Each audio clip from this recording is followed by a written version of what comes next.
Okay, let's go. Hello and welcome to Rise and Shine. I am your hostess, Alissa, the consultress, bringing you important and inspiring conversations from the front lines of entrepreneurship, innovation, and transformation. We live in an age of disruption where nothing is normal, everything is new, and that is such a good thing because we get to create life exactly as we design it.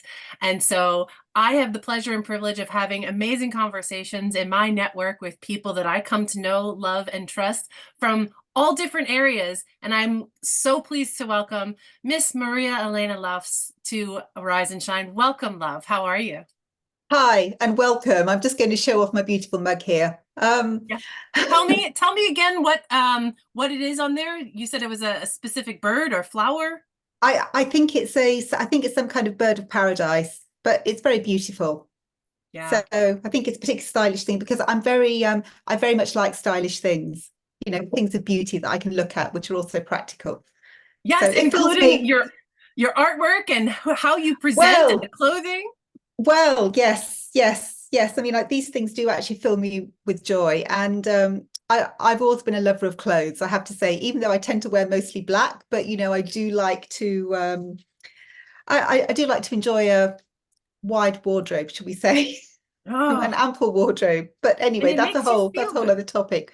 Oh, I What know. you put on is an expression of you and how you can feel. So, like, you and I met once upon a training room, supporting a group of people We did. transforming their lives and helping them come through some of the tough stuff at times, and sometimes just getting that clarity around what is it that I really do want, and then how to create the plan and structure to get there. And um, I just found your energy to be like a sparkling and joyful energy. And that's why I invite conversations like yours here to Rise and Shine, because I get all the feels and I want people to know that, here's who I'm vibing with and here's why. So you just like embody this label of joy to me, your way of being. And I'm sure, everybody watching this is going to feel the same way. So can you please tell me a little bit about what you mean when you say having a backbone of joy? Because I want to learn from you. Yeah, so I have moved around a lot in my life. So mostly because of work, and I have sort of done that alone. And so I've lived in various places in the UK. I've lived in various countries as well. And when you're doing that every couple of years, it can be quite disturbing. And so I remember one of my first moves where I was really happy because I had a really good job that I was doing, but then I actually thought I'm actually quite lonely. Mm. And I was just in a hotel room and I suddenly decided that it was time to take control of my life. So I thought about what were those things that I really enjoyed doing and really the key things that would make my life good anywhere that I was. And I came up with this list of things. So I had things like I wanted to play tennis, I wanted to do yoga, I wanted to go to Spanish classes, I wanted to have a friend, sort of like a buddy that you have who's your friend that Yep. you do things with. And I came up with this list and I went out and I basically found these things. And I've repeated that so many times in my life and I'm just about to repeat it as well again because I live in Madrid at the moment. I've been here for 2 years, and I'm just about to move to Germany next week. So I've got things to take from my time in Madrid that I've really loved, which I want to make sure that I include in my life in Germany. Because also, when you have your joy backbone, it can be one thing when you're 20, 22, and some things may remain constant. So I still love tennis. I still love the yoga and everything. But then things get added to it a little bit more. So I've found I've added things such as here, I've been very involved in an international women's group where I've been organizing events for the women. And it's been great. And we had an event yesterday, which was flamenco dancing, which went really well, and it was great fun because I really enjoy connecting people and working with people on projects as well. So that I'm adding to my list. So when I go to Germany, I'm going to make sure that's part of my backbone as well. It's I'm seeing this like arc, and then maybe like chiropractically speaking, like this curvature. You're building this backbone of joy, like one vertebrae at Yes, a time, it you know? is. Yeah, yeah, And it yeah. seems like it's flexible. Like to me, this analogy, backbone, it feels like it's truly embodied in what you're accomplishing, because we talk about mobility, being agile, being able to innovate, and take obstacles and turn them into opportunities. And when you're very rigid, just like structures that are rigid in a tornado, like they topple right over. Oh, absolutely. So Yes. how do you build in that flexibility? Can you speak a little bit more to that? Well, I guess it's I guess that's got a lot to do with attitude, really. Mm, And it's this whole thing of choosing how you react to things in life. And it can be that things don't work out the way that you want them to, or things get thrown at you. And it's just a case of taking that breath and going, okay, can't do that, but I can do this. And it's just sort of, it's just really talking to yourself, because do you know what? I think so much is what you say to yourself about, about how you see the world, about how you think about what you can do. So I would say it's all in the mind, really, that whole thing. And once you've done it once, to be quite honest with you, it really, really gets easier, because once you've done it once and you realize, oh, I can consciously build the life I want, and I can have all of these things, and I have them here, but I can have them here. They might be a little bit different, because obviously my friends in every place are different. My tennis is different in each place, uh-huh. but you've got that fundamental thing that does actually bring you joy and enriches your life. And you literally wrote the book on it. So uh I wrote a chapter in a book. I just like to uh-huh. say it was Yeah. a chapter. Yeah, so it was a collaborative book, which is called The Book on Joy. Mm-hmm. Not to be confused with the Book of Joy, which was written by the Dalai Lama and Desmond Tutu. So that's a Okay. very small but very key difference.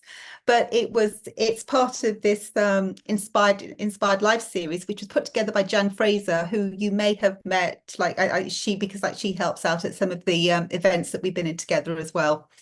But yeah, and that was really good fun as well, because something I also really like to do is to work with people on collaborative projects, because I don't think there's anything nicer than working with somebody on something. I mean, like, you do this, you're chatting to people. It's great, isn't it? Yeah, You it know, totally is. It gets the blood pumping and brings the smile to my face. yes, and you get so much energy off other people, rather than you say sitting there, if you were doing something, you're just doing a podcast on your own and you were just talking to the world. That would probably not be so much fun. I don't know. Yeah, well, that's why I don't have one of those. There you go. I This is can't where I imagine you get. doing that at all. Yeah, but the collaboration piece and the giving of yourself into a space that is not just you, it's bigger than you. I find that that is the ripe fertile grounds for creativity. And so I Yes, never know what's going to be said from one podcast to the next, because the point here is to be able to show up and see what comes through, because it's kind of like having a meeting of the minds and the divine all at the same time. We're here figuring yes, out my life experience, your stack of skills and your stack of gifts and value that you're giving to the world. So I love to hear that you're a published author 3 times over. We talked about being part of the book on abundance and the book on gratitude and the book on joy. So yes. what's emerging right now? I know you have something kind of emergent that's going to be released to the wide world here very soon. Okay, so on the book topic, the last book that came out was the book on abundance, which actually came out in February. And that was where I'm going to link this to my next thing. So so hang in there, I'm hang in here. I'm there, strapped hang into in the roller there, coaster. Let's hang in go. there. Because so the book on abundance, my chapter was all about clothes. And I mentioned right at the beginning of our talk that I like clothes very much. And in my book on joy chapter, whilst I was writing it, I came to the realization that this came from the fact that when I was a child, I'm going to digress slightly here, but very quickly. When I was a child, I actually lived in a castle in the United Kingdom. And my parents worked for the Duke and Duchess there, but I lived in the castle. So I was surrounded by all of these beautiful, glamorous women wearing lovely clothes. And I think that's where I got my sort of love for clothing from. Anyway, as a result of that, probably over the years and years and years, I then went into work in fashion buying and retailing, and I enjoy shopping. And so what happened was over the years, I had gathered a considerable collection of clothes. And it got to a point where I decided that it was too much and that I had to do something about it. And so what I really discovered, I should say, is that it wasn't easy. And I'm not Marie Kondo or anything like that. It was painful. And, Oh, I know, and seriously, and you know how she says, I mean, I'm guessing you know this because I think the whole world knows this, but, she says, hold up a garment and if it sparks joy, keep it. If not, to be quite honest with you, every garment I owned sparked joy. Otherwise, I wouldn't have bought it, to be quite honest with you. So it was a lot more to do with what the clothes say about you as a person. And when you look back and you have different periods of your life, and it can be quite emotional saying goodbye to a period, especially if it is, say, for example, a time which had particularly happy memories. And then it's also this realization that you've actually changed as a person. So something that looked great on you 5 years ago doesn't quite, it doesn't quite work anymore. And that is that realization also that you're getting older and that, things are changing. So there was a lot of discovery as to what I had been in the past, what I was now, but also what I had tried to be in the past. And I don't know if you've ever had this. I don't know if you've ever yes. had this at all, but I had different collections of clothing of people I had tried to be. So things I thought, okay, I want to project a certain image. And one of them was glamorous person wafting around the south of France wearing caftans. And I had all these dresses, these patterned dresses. I never wore them ever because in my head, I thought this is what I want to be. But in my soul, I wasn't that at all. So those all went because also as well, what became very clear to me was that I had all of this stuff blocking up my world and my thoughts and everything, but there were all these people in the world who could be wearing this stuff and they would look absolutely fantastic in it. So I went through that whole process and I've digressed completely because I am going to come back to clothes. Well, So, hold on one second. Before okay, you come back, I'm gonna like dig into this digression because I find it to be okay, fascinating. all Um, right, and as I'm hearing you talk about different collections of periods of your life and getting moving on and departing from things that used to be you but are no longer. I had a similar experience moving from single womanhood to married with children and yes, wanting to keep those clothes that either no longer fit but no longer fit my personality. yeah, And getting rid of those things, you back then took a long time for me. It was like yeah, it was burning my soul to look at them and say, "Oh, they won't be a part of me anymore." But the yeah, painful realization was that they weren't me anymore.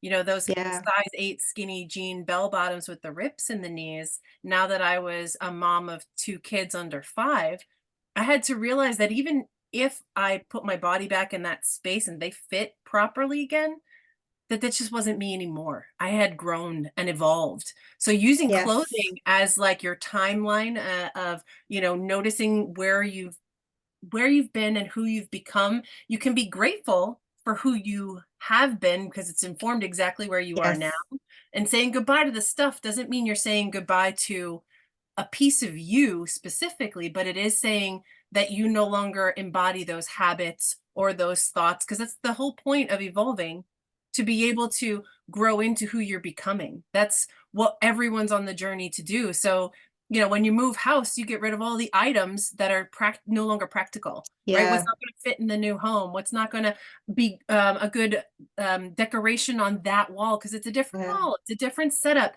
Same thing with clothing. I love how you're bringing it out as an identity piece in your personal architecture.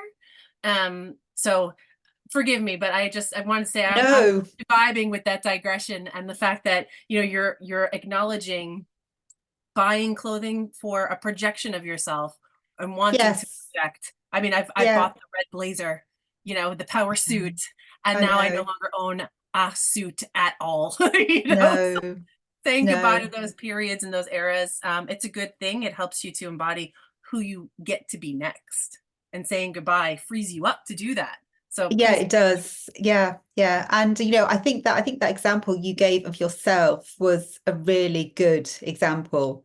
And when I had a similar thing because when I was a career girl all the way up until I was 38 years old when I met my husband, my now husband, and he lived in Germany, I lived in the UK, and he was a widow with 3 children who couldn't speak English, which is a whole other story because I couldn't speak German either.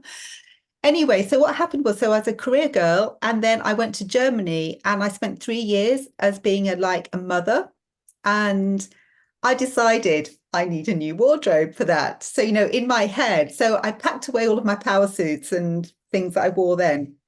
I didn't give them away. I packed them away. And then I bought this whole new wardrobe, which just wasn't me either. And that's the other thing where you try to fit into a mold, try to be like people, because you think that's what you should look like, but then it doesn't really work. And the kind of colors there, I'm talking pastel pink, like twin sets and things, which you've seen me several times. You know what I look like. This is, Yeah. this is basically my look. Um, but anyway, and I'm sorry I've digressed again.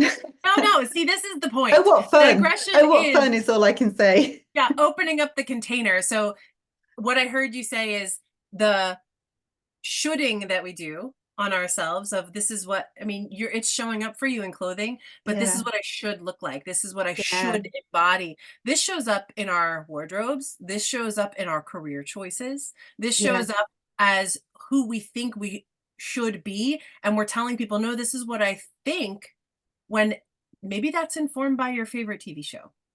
Or maybe that's some yes, kind of messaging that you have just been exposed to over and over again that you're taking on because you think, you know, okay, married with children, white picket fence, own a home, that's what it has to be. And then you rail yes, against this should until you realize, that's where this rubber meets the road, is that it isn't me, but I can do this in my own way. And that process yes. of individuation happens at every phase of life.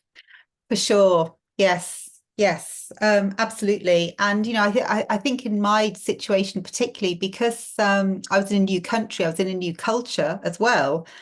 And I look different as well Mhm. because I do have a Spanish background. I looked and I went to this village in Germany where everybody looked German, and so I think there's part of that you feel that, or maybe I felt like I wanted to blend in and not be so noticeable.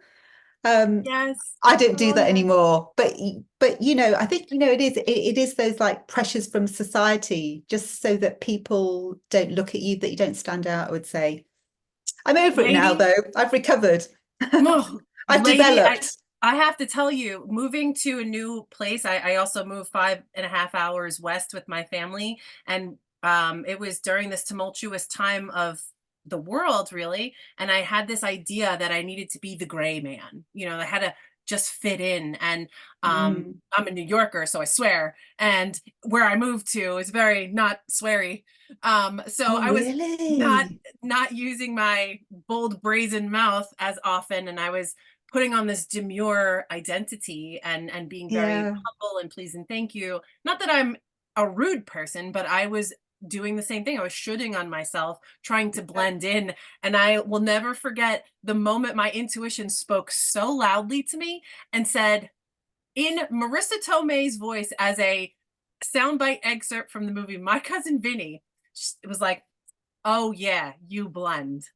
And I realized, like, oh, I'm not supposed to blend. I've got to be me. Like, that's all I ever have wanted to really be. I'm moving here to be, in an environment that more resembles my values. It's out in the countryside, And once that soundbite hit me in a very comedic way, I thought, oh, well, no wonder I'm having trouble and feeling bad trying to blend in, because it's not an expression of me. And then I slowly started to release the layers of should, and my life started to bloom. I started to make real Yeah, friends. I started to yeah. meet people who shared the same values or the same interests as me. So it really is a coming alive when you get rid of that notion of, trying to fit in. Yes. Yes. Yeah, no, absolutely. Absolutely. And that thing you said as well, that when you became you, as in you showed the true you, then like the friends came to you as well, because you start to then attract the people to you who are the right people for you, as opposed to maybe the people who would have been the wrong people if you were putting on your fake Alissa as opposed to your genuine Alissa, just like when I was doing my fake Maria as opposed to who I really am. Hmm. Yeah. Uh, So this process, you said, was kind of torturous for you to get rid of clothing that you've loved and adored, and you're moving on from, and here you are, buying clothing that made you look either, you want to look German or you want to look more like a mom. What would you say was your biggest awareness through going through this process? I think the biggest awareness, apart from the amount of money I've wasted buying clothes which I haven't worn, but I gave them all away. They went to this charity thing and we sold them for charity, and it's all fine, and other people are wearing them now. I think my biggest awareness was where I am now in life, I would say. I became very aware of the person I am and how I wanted to be seen and how I wanted to portray myself to the world, because I do think your clothes say a lot about you. And I think that you can send messages to the world. And I actually went as far as to, I have a book. I've like put together this lookbook of styles that I like and styles that are me and things that I feel good in, because it's all about feelings. I mean, like it's nice to look good, but it's also with clothing, it's like anything else, it's how you feel in it. And I use that now. I use that now when I go shopping. I always keep that in my head. And whenever I pick up one of those floaty caftans in bright colors and go, oh, this is really nice, I make myself put it back, because I'm now so clear as to the person I am now, even compared to the person I was 5 years ago. I also took pictures of everything I'd bought that I got rid of, and I could see all of these trends as well. So Mm, I would say, aside from me knowing who I am now that I've done it as well, I feel that it's easier now to keep the clothes circulating. So I'm less attached to clothing now. So I still buy clothes, of course I do. I live in the middle of Madrid. I'm surrounded by clothes shops. It's heaven. But I'm a lot better at keeping the abundance circulating, shall we say. I'm quite mm. ruthless now, which I wasn't so much before. So it's less Yeah. attachment, I would say. Yes, and having the ability to say, this is beautiful and it's not for me. Or Yeah. this is for me for right now, and I want to pay it forward and move it on. When I was moving house, as I was preparing to make room in my life, I realized I had way too much stuff in my attic. And as I was pulling things down, I was in this miserly mindset that I have to sell it all. I have to sell it all and make money so I can buy new things wherever I'm going. Mm, And this was probably a year or two before we, found the home and bought and got into contract to even make the move. We didn't even know where we were going at that point. But I had a friend of mine say to me, "Why don't you just pay it forward? You're all about gratitude. You're all about being kind to people. You're a generous giver. And when you give, it makes you feel good and it creates this backdraft or this, windfall of energy and abundance because you're allowing other people to experience it. And it feels like love. It feels like Yes. generosity. So I completely flipped my mindset around and thought, oh, well, yes, I can get rid of these things because these are things from when my children were little, and I'm never going to use these again. So let me see if I have friends or family or acquaintances in my community here who can use them and benefit from them. And knowing that they were going utilitarianly, right? That they were going to someone who would get a good value and a good use out of Yeah. it. It was surprising how quickly that initiative turned from like a resistance project into a project that filled me up. It was the same act, but put Yes. with a different lens, it changed my experience of it. Yes, you start to do it with the enthusiasm and you actually look forward to it, and it's not so painful anymore. There aren't so many emotions in there. Oh, Yeah. I'm just thinking about all the you mentioned your attic. We have a house in Germany which is full of stuff, and I'm thinking one of my things that I have to do in March is actually clear it out. And you just mentioned it. I was thinking, oh no, I've got to do the attic.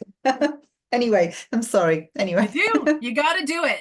And that's part of this I conversation is know, we're having awarenesses lives here, ladies and I gentlemen. Like know, I we're know. having these awarenesses in this conversation because that's where awareness comes alive when you are in connection and in communication with other people. And I have had a fantastic time getting to know you and understanding where you've been and some of the main themes through your life. I know you are producing workshops and doing a lot more engagement in the community. I don't know if that's only specifically to Europe or if you work elsewhere, but can you give us a little flavor of what you have on the horizon? Well, so you mentioned workshops there. So I do run motivational workshops generally for women in the international expat community. So I do them here in Madrid, and I also do them in Germany as well. So I've done a mixture of live and I've done them online as well. So which I really, really enjoy. So that's great fun. Because I quite enjoy the whole just getting to know what people want and, helping them uncover what it is that they want. Because most people, when you say, what do you want? They say, I don't know, because they've actually got quite a lot and they feel that it's not good to ask for more things or want more things. So that's something that I really, really enjoy. The other thing, which is totally different from anything I've talked about, which is the other thing which is really close to my heart, is language learning and language teaching, because having lived and worked in a number of countries, I have spent quite a lot of time learning languages. And also, I've been teaching English for the last 15 years as well. And so, but I wouldn't say I'm an English teacher, as in, starting at the beginning. I'm more advanced levels, giving people confidence. Mhm. And because people speak English pretty well nowadays, to be quite honest with you, and the levels I work at, it's all about just telling people that they're doing it really well. Because and this comes back to what I said earlier about the things that people say to themselves, in that people think they're not good enough. And I see it a lot in Germany. It's not so much here in Spain, I have to say. And so a lot of what I do is just go, actually, you've said that really well. You could say it this way, but that's actually really good. But my project that I'm working on linked to that, which I will get to, is I'm putting together my fashion buying and retail background and my teaching, and I'm putting together an online course which is called English for Fashion Buying and Retailing.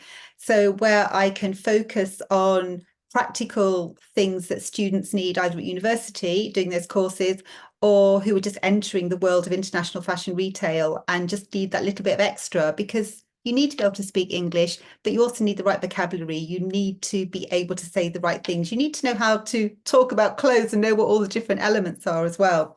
So that's something I'm really excited about, something I'm really looking forward to doing and getting that out there. I Well, I finished. cannot wait to hear and see what it is that you produce and put together because I think, in today's day and age, knowing how to present yourself with confidence and to be yourself, not who you think you should be, I think that feels like it's all part and partial of this course that you're putting together for a specific discipline and for a specific purpose, but it has you inside of it. So if you've watched this broadcast so far and you are vibing with the vivacious and the fashionable and the beautiful Maria Elena Laufs, where can people go to find more and connect more deeply with you? So I have a website which is quite simply called mariaelenalaufs.com. So it's not that difficult to find. Yes, right on. Yes, yes, yes, Good. yes. So Yeah, you can we'll have, contact me via that. so you have a contact form people I can request do, I a do, I consult do, or what have you. I Awesome. do, I do. And, you know, next time you're thinking like you want to dress like kings and queens, you know who to call. And she's actually the authority on the subject of being fashionable and knowing how to present yourself in your own fashion. So, Maria, it's been lovely to have you here. Thank Cheers. This you. conversation was Get my really mug back. amazing. Here we go. And so for all of you out there, you know, there is no such thing as a common conversation. You watched us live, learn more about each other and learn more about what our desires are for moving forward and some of our history here. So if you for a second think that you don't need to rise and shine into your own personal power, think again. I'm so glad to have you here with us and to have you along for the ride. We broadcast every single Monday at 7:30 a.m. Eastern Time. So make sure you click the like, subscribe, and the notification bell so you don't miss another episode going forward. And we will see you again, same bat time and same bat channel. So long. Bye.